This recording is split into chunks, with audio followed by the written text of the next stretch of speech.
Now to Governor Carcieri's final State of the State address. The governor wants no new taxes, but he also wants municipal employees to take pay cuts for the next 2 years, much like state employees have done.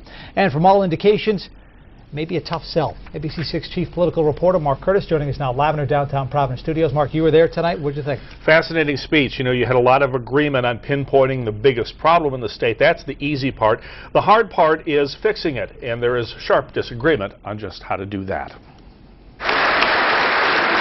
It was a warm reception for Governor Don Carcieri as he entered the House chamber for his 8th and final State of the State address. But with the state's unemployment soaring and the economy tanking, he got right to the point. First, how do we produce a balanced budget with less revenue?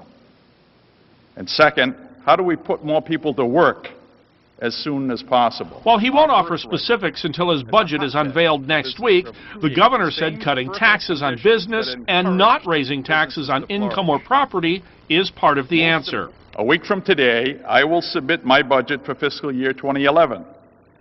It will be balanced without raising taxes.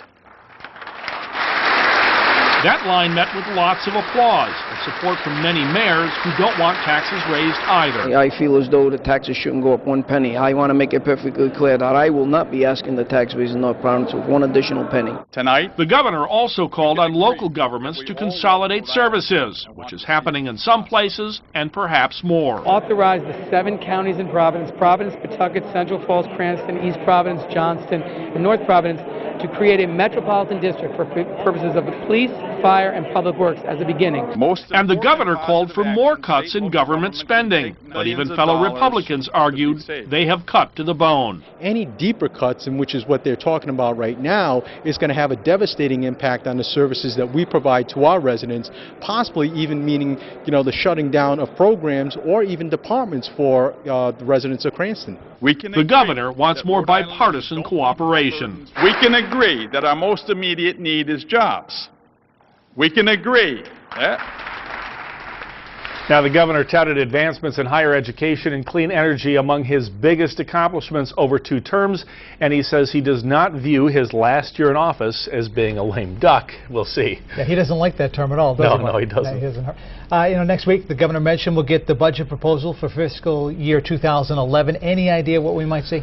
Well, we got some hints tonight, and that's really where the rubber meets the road on this whole economy issue. The governor said look for small businesses to get tax cuts, tax credits to companies that hire people, and he made an interesting point tonight. He said New Hampshire lowered its business taxes and actually raised employment. He says Rhode Island can do the same. You might have some disagreement from legislators, especially on the Democratic side of the aisle. We shall see in the next few months. All right, thank you, Mark.